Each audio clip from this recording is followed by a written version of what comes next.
Welcome to Learn and Love Music. I'm Duane Hulbert. Today we're going to look at a beautiful piece, a piece that everyone knows.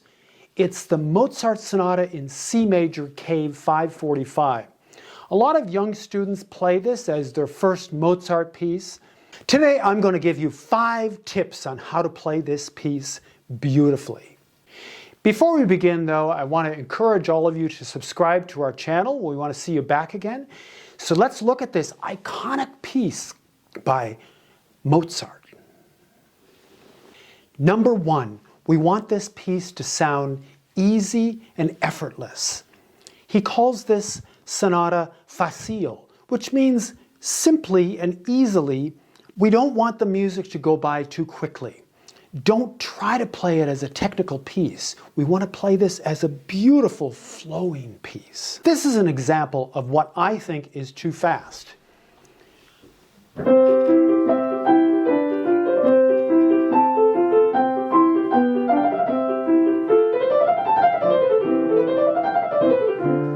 Of course I can play that fast, but it then sounds like an etude, like a Chopin etude or a Liszt etude. It needs to sound like those 16th notes are melody notes. Each note has to be golden, has to be beautiful and touching.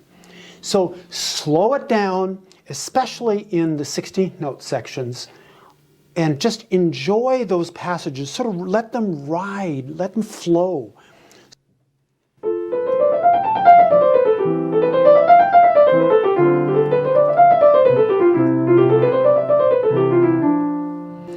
What Mozart is doing here is he's creating these waves of sound on these 16th notes, but they cannot be harsh, they can't be fast or rushed. It's melodic. Everything in this piece is melodic. Number 2, shape the scales and arpeggios. Often I hear performances of this piece sound like a Czerny exercise. Maybe we shouldn't get down on Mr. Czerny, but we want this to be melodic.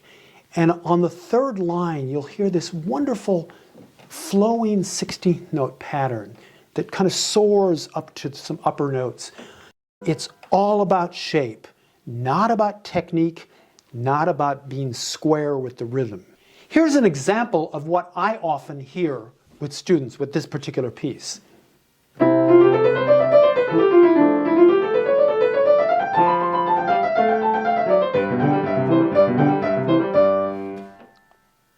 This is the way I would like that to be played.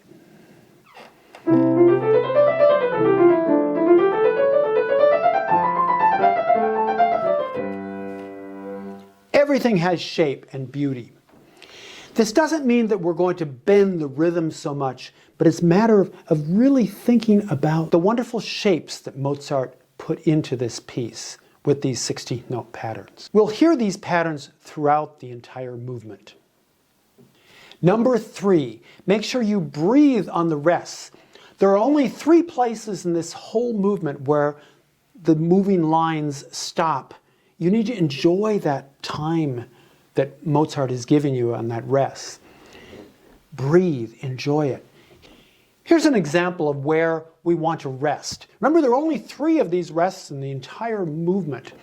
So here's the passage work, and then I'm going to give the listeners a sense of breathing at that particular cadence. Here it is.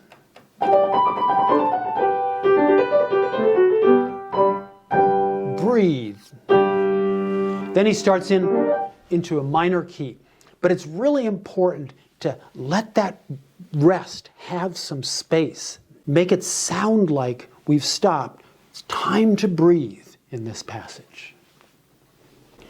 Number 4, have fun with the dialogue between the voices. In this case, the bottom of the 2nd page, you'll hear both the right hand and left hand trade off these wonderful passages. And it's interesting too because in this passage, Mozart is moving to a different tonal center. He's putting a lot more accidentals in it and making it really interesting.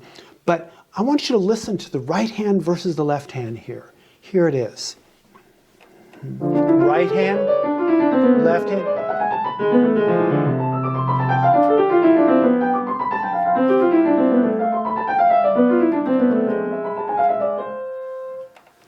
a great passage, and it also gives students an opportunity to show off their left-hand technique as well as their right-hand technique. But all of it has to flow effortlessly. Number 5, make sure you refine your trill technique. One of the things that I do when I play the trills is I try not to use the same fingers over and over again. So for example, I don't want to have a trill that has 2, 3, 2, 3, 2, 3, 2, 3 all the way through. So if I did a trill this way, I do a different trill technique here. Instead of using 3, 2, 3, 2, 3, 2, I use this fingering. 3, 2, 3, 1, 3, 2, 3, 1, 3, 2, 3, 1. Learn how to do that very quick. You also can do drills on it. You could do so 3, 2, 3, 1, 3, 2, 3, 1, 3.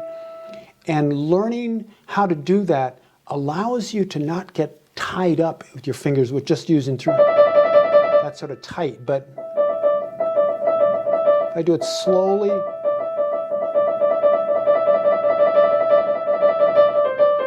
then your cadence at the end of it is wonderful because it ends this really kind of a chain of trills that last for a whole measure. This is what it sounds like.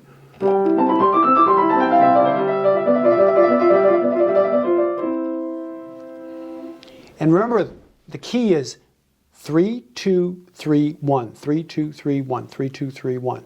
This is the only way to get a really refined sense of trill, especially with these longer trills in Mozart. So I've given you 5 tips on how to play this very famous piece.